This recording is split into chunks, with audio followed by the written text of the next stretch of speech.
3 अक्टूबर 2025 शुक्रवार। पहला पाठ नबी बारूक का ग्रंथ अध्याय 1 पद संख्या 15 से 22। हमारा प्रभु ईश्वर न्यायी है और हम यहूदिया के लोग, यरूशलेम के निवासी, हमारे राजा और शासक, हमारे याजक और नबी, हमारे पुरखे, हम सब के सब कलंकित हैं, क्योंकि हमने प्रभु के विरुद्ध पाप किया है। हमने अपने प्रभु ईश्वर की वाणी पर ध्यान नहीं दिया, हमने उसके आदेशों का पालन नहीं किया।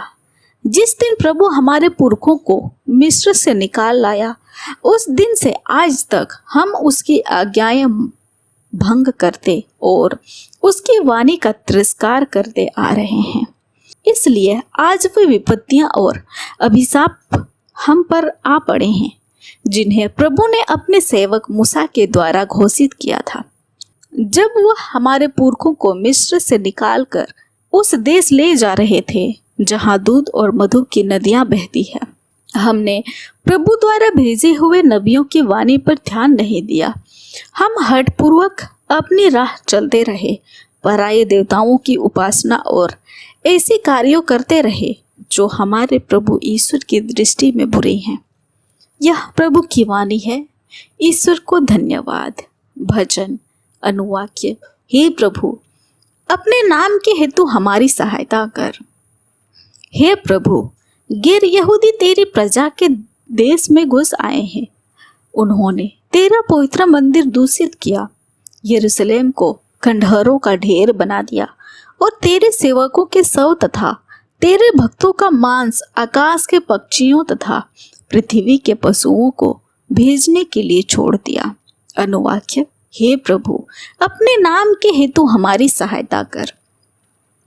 उन्होंने यरूशलेम में रक्त पानी की तरह बहाया, मृतकों को दफनाने के लिए कोई नहीं रहा। हमारे पड़ोसी हम पर ताना मारते हैं, हमारे आसपास रहने वाले हमारा उपहास करते हैं। हे प्रभु, क्या तू सदा के लिए हम पर अप्रसन्न रहेगा? तेरा क्रोध कब तक अग्नि की तरह जलता रहेगा? अनुवाक्य। हे प्रभु, अपने नाम के हेतु हमारी सहायता कर। हमारे पूर्वजों के पापों के कारण हम पर अप्रसन्न ना हो, शीघ्र ही हम पर दया कर, क्योंकि हम घोर संकट में पड़े हैं।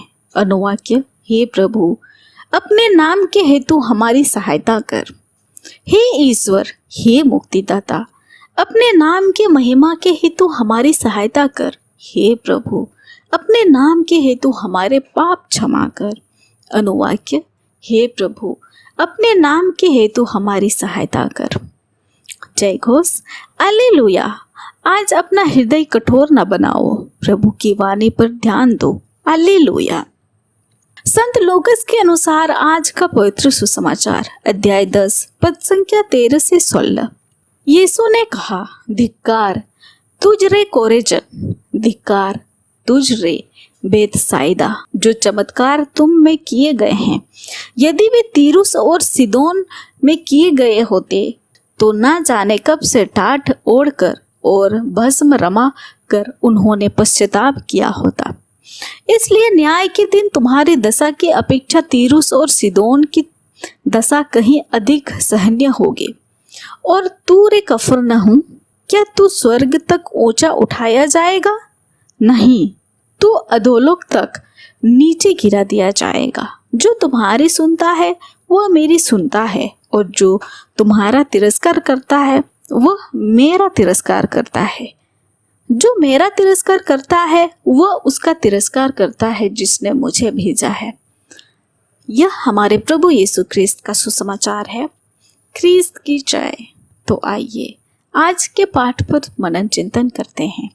आज का सुसमाचार उन लोगों के लिए चेतावनी है जो सुसमाचार ग्रहण करने से इनकार करते हैं।